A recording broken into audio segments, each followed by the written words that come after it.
আসসালামু আলাইকুম রহমতুল্লাহি ওয়া প্রিয় শিক্ষার্থীরা, আজ আমরা আলোচনা করব তোমাদের নবম দশম শ্রেণীর ইংরেজি প্রথম পত্রের ইউনিট 2 এর ক্লাইমেট চেঞ্জ এর lesson 1 the grid of the mighty reverse. এই যে আমাদের যে প্যাসেজটি ছিল, এই প্যাসেজটি আমরা গত ক্লাসে আলোচনা করেছি।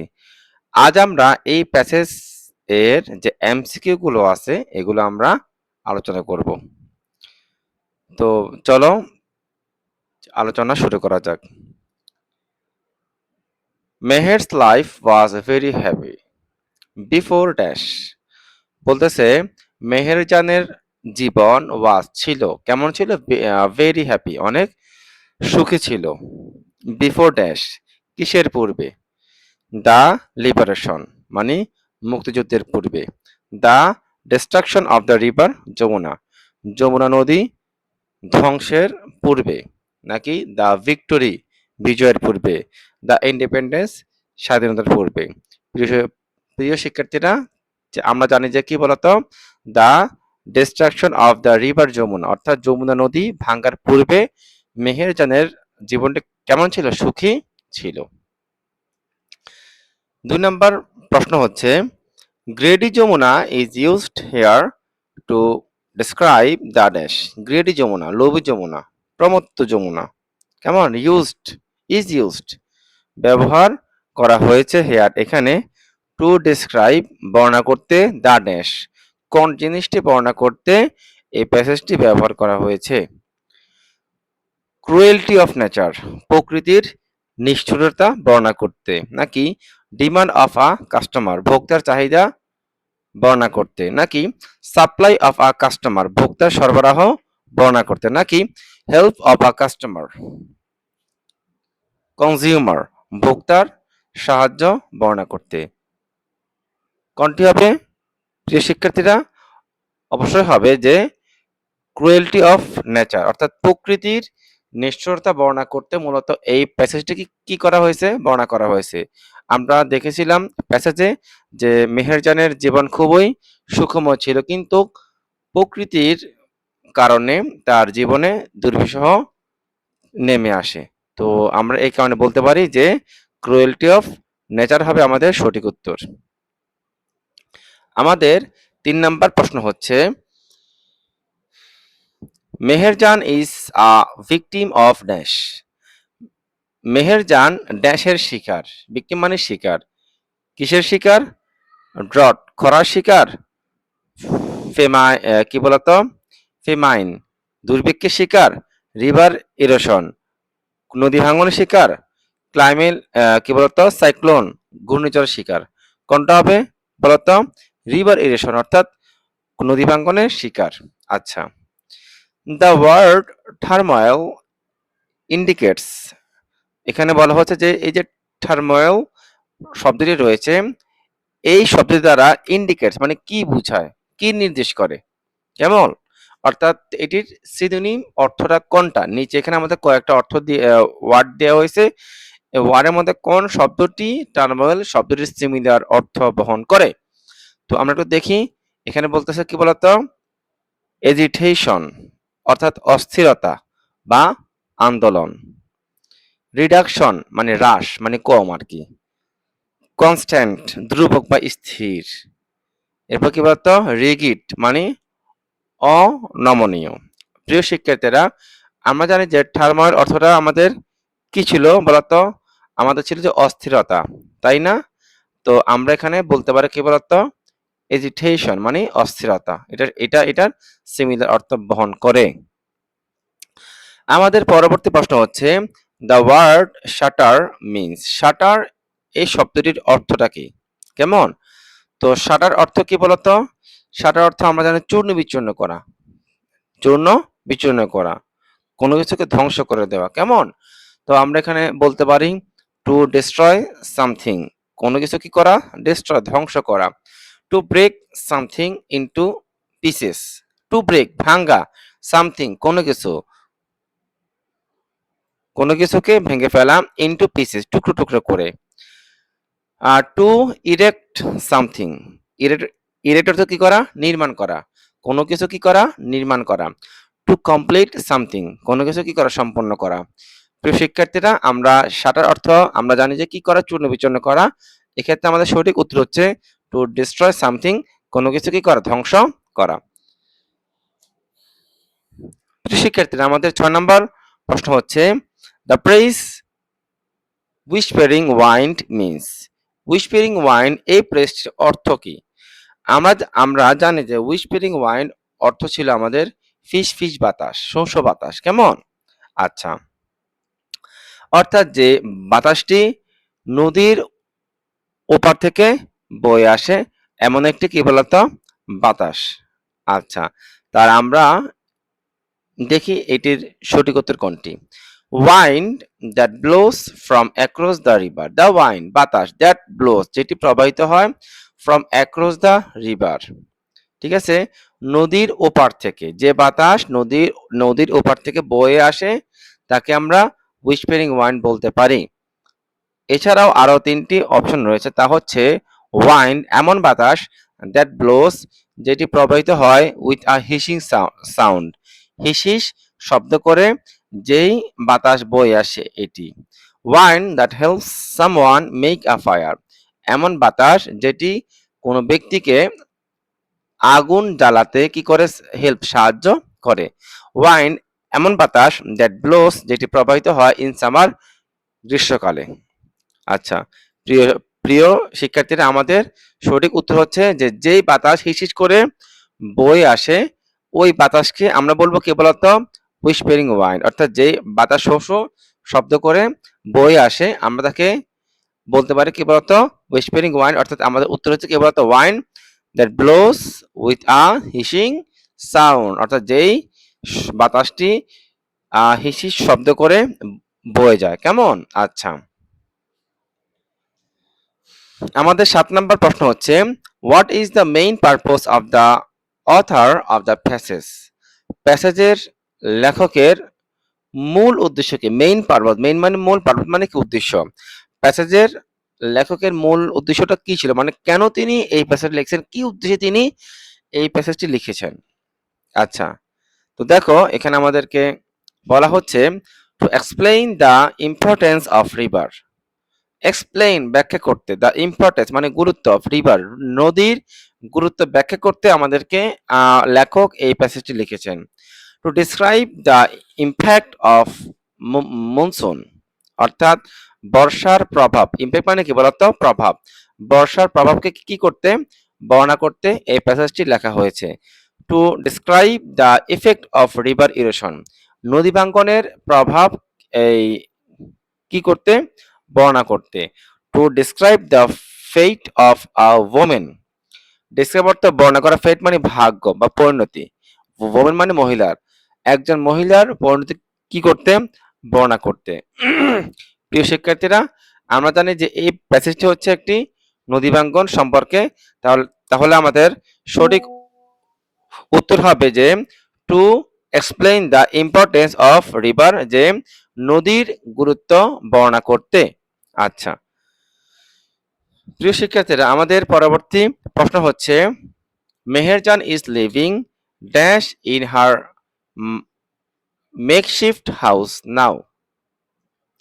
আচ্ছা, মেহেরজান ইজ লিভিং, মেহেরজান বসবাস করছে, ড্যাশের সাথে, কার সাথে, আমাদেরকে বলতে হবে ইন হার মেকশিফট হাউস, তার অস্থায়ী ঘরে। মেকশিফট মানে কি বলতো, অস্থায়ী, হাউস মানে ঘর। মেহেরজান এখন তার অস্থায়ী ঘরে বসবাস করছে, ড্যাশের সাথে, কার সাথে, উইথ হার রিলেটিভস, তার আত্মীয়দের সঙ্গে, উইথ হার হাজবেন্ড, তার স্বামীর সঙ্গে, উইথ হার ফ্যামিলি, তার পরিবার সঙ্গে, অ্যালন, একা একা। প্রিয় শিক্ষার্থীরা, আমরা জানি যে তার আর কেউ কেউ বেঁচে নেই, তার মানে সে একা একা কি আছে, সেখানে বসবাস করে। তাহলে আমাদের উত্তরটা কি হবে, অ্যালন। প্রিয় শিক্ষার্থীরা, আমাদের 9 নং প্রশ্ন হচ্ছে before the erosion of the river Meherjan was. এখানে আমাদেরকে বলা হচ্ছে যে নদী ভাঙ্গনের পূর্বে, বিফোর মানে পূর্বে, ইরোশন মানে কি, ভাঙ্গন, নদী ভাঙ্গনের পূর্বে মেহেরজান ওয়াজ, মেহেরজান ছিল, কেমন ছিল? হেলদি মানে সুস্থ, ওয়েলদি ধনী বা সম্পদশালী, আনহ্যাপি অসুখী, স্যাড দুঃখী। কোনটি হবে? অবশ্য ওয়েলদি, সে অর্থাৎ তার সম্পদ ছিল, তাই না? তার বাড়ি ছিল, গাছপালা ছিল, গবাদি পশু ছিল, জমি জমা ছিল, সবকিছু ছিল তার একটা সময়, কেমন? তাহলে আমরা বলতে পারি কি বলতো? ওয়েলদি। আচ্ছা, আমাদের 10 নং প্রশ্ন হচ্ছে, what does the word demolish mean? Demolish শব্দটির অর্থটা কি? প্রিয় শিক্ষার্থীরা, ডেমলিশ শব্দটির অর্থ হচ্ছে বিল্ড নির্মাণ করা, প্রিজার্ভ সংরক্ষণ করা, ডিস্ট্রয় ধ্বংস করা, সাপোর্ট সমর্থন করা। তাহলে আমরা এখানে বলতে পারি কি বলতো? ডিস্ট্রয় ধ্বংস করা, কেমন? ডেমলিশ অর্থটা কি বলতো? ধ্বংস করা। আচ্ছা, তারপর হচ্ছে আমাদের 11 নং প্রশ্ন হচ্ছে, what is the dangerous result of climate change? অর্থাৎ জলবায়ু পরিবর্তনের বিপজ্জনক ফলাফল কি? অর্থাৎ জলবায়ু পরিবর্তনের কারণে আমাদের কি বিপজ্জনক ফলাফল হতে পারে, কেমন? আচ্ছা, তো এখানে আছে কি বলতো? ক্রুয়েল হাঙ্গার, ঠিক আছে? মানে হচ্ছে কি বলতো? নিষ্ঠুর ক্ষুধা বা নির্মম ক্ষুধা হতে পারে। রিভার ইরোশন, নদী ভাঙ্গন হতে পারে।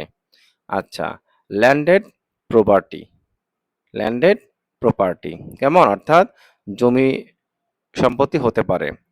দ্য কার্স অফ নেচার, প্রকৃতির অভিশাপ হতে পারে। তাহলে আমাদের এখানে সঠিক উত্তর হবে কি বলতো? রিভার ইরোশন, অর্থাৎ নদী ভাঙ্গন হতে পারে। কার ফলে? জলবায়ু পরিবর্তনের কারণে। আমাদের 12 নং প্রশ্ন হচ্ছে, রিভার ইরোশন হ্যাজ ড্যাশ? নদী ভাঙ্গনের ফলে কি হবে? ক্রুয়েল ইম্প্যাক্ট অন পিপল, মানুষের উপর ক্রুয়েল ইম্প্যাক্ট নিষ্ঠুর প্রভাব পড়বে। বেনিফিটস, অনেক সুবিধা থাকবে। ন্যাচারাল অ্যাডভান্টেজেস, প্রাকৃতিক সুবিধা থাকবে। Adverse effect on wild life, wild life মানে কি বলতো? বন্যপ্রাণী, বন্যপ্রাণীর উপর বিরূপ প্রভাব পড়বে। তো আমরা এখানে বলতে পারি কি বলতো? ক্রুয়েল ইম্প্যাক্ট অন পিপল, মানুষের উপর কি নিষ্ঠুর প্রভাব পড়বে নদী ভাঙ্গনের ফলে। আচ্ছা, তারপর হচ্ছে, মেহেরজান ওয়াজ হোমলেস, মেহেরজান কি ছিল? গৃহহীন ছিল। বিকজ অফ ড্যাশ, কিসের কারণে? বিকজ অফ, আমরা বলতে পারি the erosion of the Jamuna, Jamuna ভাঙ্গনের কারণে, নাকি সেলিং অফ দ্য হাউস, বাড়ি বিক্রি করার কারণে। ডিস্ট্রাকশন অফ হার হাউস, তার ঘর ধ্বংস হওয়ার কারণে। ফ্লাড, বন্যার কারণে। তাহলে আমরা এখানে বলতে পারি কি বলতো? যে the erosion of the Jamuna, Jamuna ভাঙ্গনের কারণে। হোয়াট ডাজ দ্য ওয়ার্ড রোয়ার মিন? রোয়ার, রোয়ার মানে কি? গর্জন, ঠিক আছে? তাহলে গর্জন করা অর্থটা কি? অর্থাৎ এই গর্জন করার সিমিলার শব্দ এখানে কোনটা হতে পারে? স্মাইল মানে হাসা, ঠিক আছে? স্মাইল মানে কি? হাসা। ক্রাই মানে কান্না করা। মোর মানে কাতরানো বা গোঙানো। আর to make loud deep harsh sound, to make করা, লাউড মানে জোরে, ডিপ মানে গভীর, হার্শ মানে কর্কশ, সাউন্ড মানে শব্দ। অর্থাৎ জোরে গভীর কর্কশ শব্দ করা, জোরে গভীর কর্কশ শব্দ করা। তাহলে এখানে আমাদের রোয়ার মানে গর্জন করা, মানে হচ্ছে জোরে জোরে গভীর কর্কশ কি করা? শব্দ করা, কেমন? আচ্ছা, আমাদের 15 নং প্রশ্ন হচ্ছে, which one is the true cause of river erosion? Which one মানে কোনটি নদী ভাঙ্গনের কারণে সত্য? অর্থাৎ এখানে কোনটা হয়ে থাকে? আচ্ছা, কোনটা কারণ এখানে, কেমন? মনসুন, বর্ষার কারণে এটা হয়ে থাকে। টেম্পারেচার রাইজ, তাপমাত্রা বৃদ্ধির কারণে হয়ে থাকে। ক্লাইমেট চেঞ্জ, জলবায়ু পরিবর্তনের কারণে হয়ে থাকে। রিভার এরোশন, নদী দূষণ, রিভার পলিউশন, নদী দূষণের কারণে হয়ে থাকে। তাহলে এখানে আমাদের কোনটা হবে বলতো? অর্থাৎ নদী ভাঙ্গনের কারণ কোনটি? অবশ্যই ক্লাইমেট চেঞ্জ, জলবায়ু পরিবর্তন। জলবায়ু পরিবর্তনের কারণে নদী ভাঙ্গনটা ঘটে থাকে। তারপর আমরা পড়তে পারি দ্য ওয়ার্ড শাটার্ড মিন্স। এই যে শাটার্ড অর্থ চূর্ণ বিচূর্ণ করা, এই শব্দটির সিমিলার শব্দ কোনটি? আমাদের এখানে চারটা শব্দ আছে। ফেজড মানে সামনা করা, এক্সটারমিনেটেড নির্মূল করা, ইম্পো কি বলতো ইম্পোভেরিস্ট মানে দরিদ্র করা বা নিঃস্ব করা। এরপর কি বলতো কনফ্রন্ট মুখোমুখি হওয়া। তাহলে আমাদের কি হবে বলতো এক্সারমিনেটেড মানে কি করা বলতো নির্মূল করা। তাহলে শাটার শাটার অর্থ কি ধ্বংস করা বা চূর্ণ বিচূর্ণ করা। কেমন? তাহলে তাহলে আমাদের এখানে কি বলতো এক্সারমিনেটেড মানে কি করা নির্মূল করা। এটা হবে আমাদের সঠিক উত্তর। আমাদের 17 নং প্রশ্ন হচ্ছে Meherjan's hands R trembling.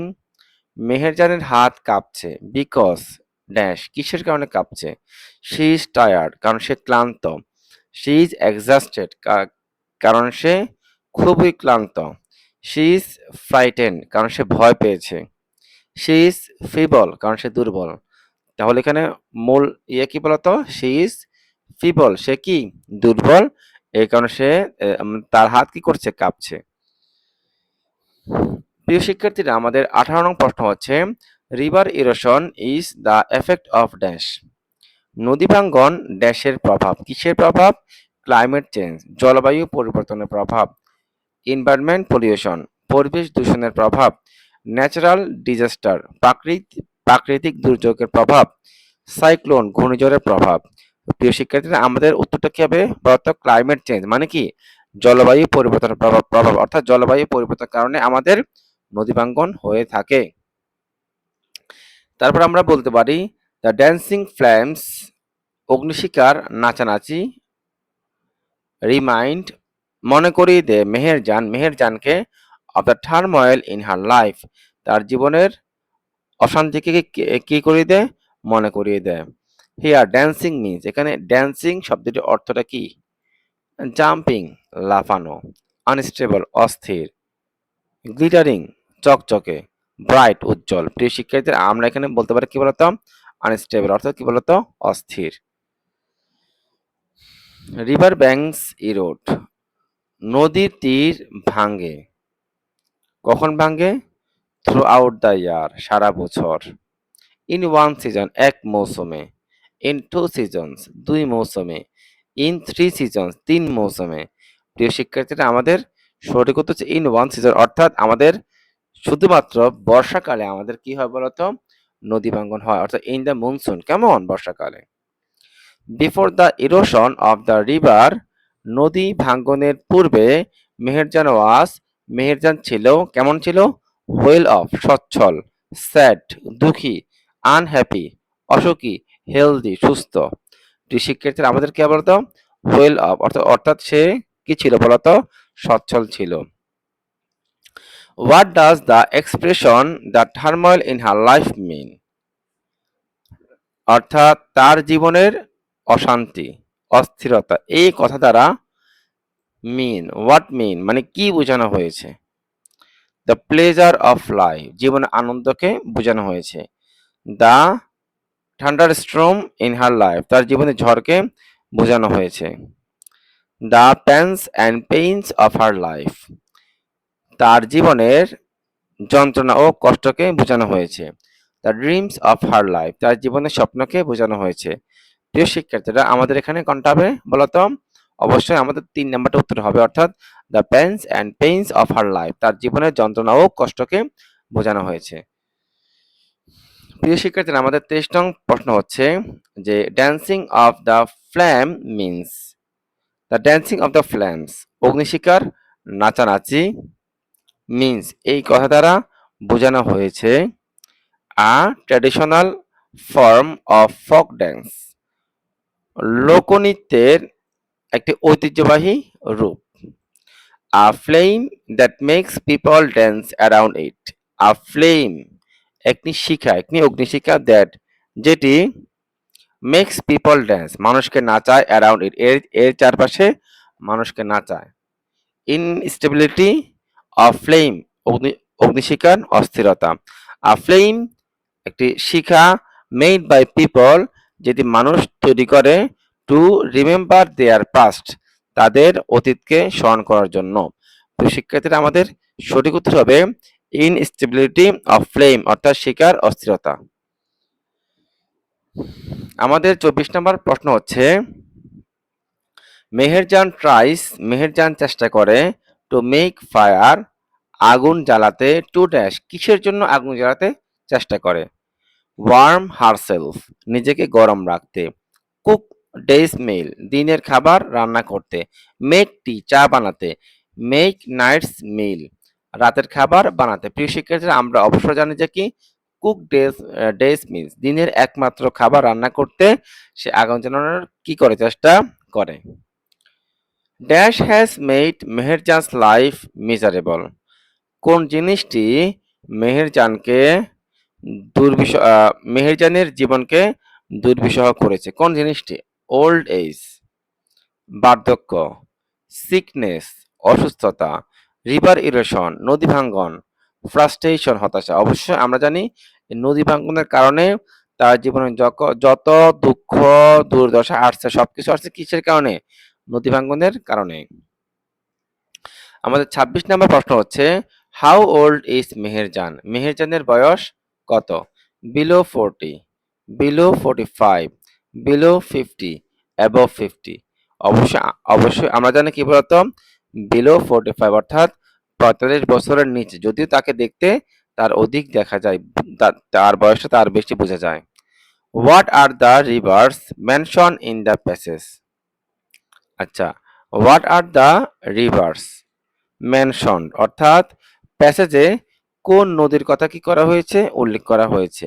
The Jamuna, the Padma, the মেঘনা, অল দ্য অ্যাবভ, উপরে সবগুলো। অবশ্যই আমরা জানি যে কি বলতো, এই তিনটা নদীর কথাই এই প্যাসেজে উল্লেখ করা হয়েছে। প্রিয় শিক্ষার্থীরা, আমাদের 28 নং প্রশ্ন হচ্ছে, ওয়ান্স মেহেরজান ওয়াজ, একদা মেহেরজানের ছিল ড্যাশ, কি ছিল? সলভেন্ট, সচ্ছল বা আর্থিকভাবে তার সচ্ছলতা ছিল। ইনসলভেন্ট, দেউলিয়া। পুওর, দরিদ্র। ইম্পোভেরিশড, অত্যন্ত দরিদ্র বা নিঃস্ব। অবশ্যই আমরা বলবো কি বলা, সলভেন্ট, সে এক সময় আর্থিকভাবে কি ছিল, সচ্ছল ছিল। প্রিয় শিক্ষার্থীরা, তারপরে বলা হচ্ছে, অ্যাকর্ডিং টু দ্য প্যাসেজ অনুযায়ী, the word monsoon refers to, refer মানে বোঝানো, মনসুন এই শব্দটি দ্বারা বোঝানো হয়েছে দ্য সামার, গ্রীষ্মকালকে। দ্য স্প্রিং, বসন্তকালকে। দ্য রেইনি সিজন, বর্ষাকালকে। দ্য উইন্টার, শীতকালকে। অবশ্য কি বলতো, দ্য রেইনি সিজন, মনসুন বলতে কি বর্ষাকাল, বর্ষাকাল কেমন, অর্থাৎ দ্য রেইনি সিজন, বর্ষাকালকে বোঝানো হয়েছে। আমাদের 30 নং প্রশ্ন হচ্ছে, what has made Meherjan's life কি বলতো, ডেপ্লোরেবল। আচ্ছা, হোয়াট হ্যাজ মেড, কিসে করেছে, মেহেরজানস লাইফ, মেহেরজানের জীবনকে কিসে শোচনীয় করেছে? ফ্রাস্ট্রেশন, হতাশা। ড্যান্সিং ফ্লেমস অফ ফায়ার, আগুনের কি বলতো, অগ্নিশিখার নাচানাচি। আচ্ছা, ইলনেস, অসুস্থতা। The impact of the river erosion, অবশ্য কি বলতো, দা নদী ভাঙ্গনের প্রভাব, এই জিনিসটি তার জীবনকে শোচনীয় বা খারাপ করে তুলেছে। আচ্ছা, the word erosion mention in the passage means, প্যাসেজে উল্লেখিত যে ইরোশন শব্দটি আছে, এর অর্থটা কি, কেমন? ক্রিয়েশন, সৃষ্টি। এনহিলেশন, বিনাশ। রুইনেশন, ধ্বংস। The process of being Erode, আচ্ছা, ধ্বংসপ্রাপ্ত হওয়ার প্রক্রিয়া। অবশ্যই কোনটা বলতো, the process of being Erode, অর্থাৎ ধ্বংসপ্রাপ্ত হওয়ার কি প্রক্রিয়া। প্রসেস মানে প্রক্রিয়া, বিং মানে হওয়া, এরোড মানে কি ক্ষয়প্রাপ্ত, কেমন? আচ্ছা, আমাদের 32 নং প্রশ্ন হচ্ছে, the word estimate mention in the passage means, প্যাসেজে প্যাসেজে উল্লেখিত এস্টিমেট, এই শব্দটি দ্বারা কি বোঝানো হয়েছে? প্রিয় শিক্ষার্থীরা, এস্টিমেট মানে অনুমান করা। কি করা? অনুমান করা। তাহলে আমরা এখানে বলতে পারি ভার্ডিক্ট মানে রায়, ভিউ মতামত বা দৃষ্টিভঙ্গি, অ্যাসেসমেন্ট অনুমান বা হিসাব করা, জাস্টিফাই ন্যায্যতা প্রমাণ করা। তাহলে আমাদের উত্তরটা কি হবে বলতো? অ্যাসেসমেন্ট বা অনুমান। অনুমান করা। কেমন? অনুমান করা। এস্টিমেট অর্থ কি বলো? অনুমান করা। তারপরের প্রশ্ন হচ্ছে, we can control the destruction of nature. আমরা প্রকৃতির ধ্বংসকে নিয়ন্ত্রণ করতে পারি। আমরা প্রকৃতির ধ্বংসকে কি পারি? নিয়ন্ত্রণ করতে পারি। কিভাবে? কোন প্রক্রিয়ার মাধ্যমে? If we depend on the force of nature. যদি আমরা প্রকৃতির শক্তির উপর কি করি বলতো? নির্ভর করি। আচ্ছা। ইফ উই ইউজ টেকনোলজি, যদি আমরা প্রযুক্তি ব্যবহার করে থাকি। If we make the rescue team, যদি আমরা উদ্ধারকারী দল তৈরি করতে পারি। ইফ উই আর কেয়ারফুল, যদি আমরা সতর্ক থাকি। অ্যান্ড ট্রু টু আওয়ার ওয়ার্ডস, এবং আমাদের কথা অনুযায়ী কি করি বলতো? কাজ করি। তখন আমরা কি আচ্ছা, তাহলে আমাদের সঠিক উত্তরটা হবে শেষটা, অর্থাৎ if we are careful and true to our ওয়ার্ডস। যদি আমরা সতর্ক থাকি এবং আমাদের কথা অনুযায়ী কাজ করি, তাহলে আমরা কি কি আমরা কি আমরা এই প্রকৃতি ধ্বংসকে কি পারবো? নিয়ন্ত্রণ করতে পারবো। আমাদের 34 নং প্রশ্ন হচ্ছে, dash has made Meherjan's life miserable. মেহেরজানের জীবনকে কিসে দুর্বিষহ করেছে? কিসে? Old age, sickness, river erosion, frustration. আমাদের এই প্রশ্নে একবার গিয়েছে, অর্থাৎ এটার উত্তর হবে রিভার ইরোশন, নদী ভাঙ্গন। আমাদের 35 নং প্রশ্ন হচ্ছে, what does the word turmoil mean in the passage. প্যাসেজের টার্মোয়েল এই শব্দটির অর্থটা কি? আপস অ্যান্ড ডাউন উত্থান পতন, কনফিউশন বিভ্রান্তি, অ্যাংজাইটি উদ্বেগ, সেফটি নিরাপত্তা। কোনটা হবে বলতো? টার্মোয়েল অর্থ কি? টার্মোয়েল অর্থ হচ্ছে কি? অশান্তি, তাই না? অর্থাৎ দুঃখ কষ্ট। তাহলে আমরা এখানে বলতে পারি আপস অ্যান্ড ডাউন উত্থান পতন, যে উত্থান এবং পতন। কেমন? আচ্ছা। আমাদের 36 নং প্রশ্ন হচ্ছে, the praise landed property means. এই ল্যান্ডেড প্রপার্টি মানে জমি জমা, এই প্রেসটির অর্থটা কি? মানে এখানে কোনটা দ্বারা এই জমি জমা অর্থটাকে নির্দেশ করা হয়? A rented pitch of a land. A rented pitch of land. আচ্ছা, রেন্টেড পিচ অর্থাৎ কি বলতো? জমির কি বলত? ভাড়া করা জমির টুকরো। ভাড়া করা জমির কি? টুকরো। A pitch of land on the bank of a river. আচ্ছা, নদীর তীরে থাকা এক টুকরো জমি। Property in the form of a source of income to its owner.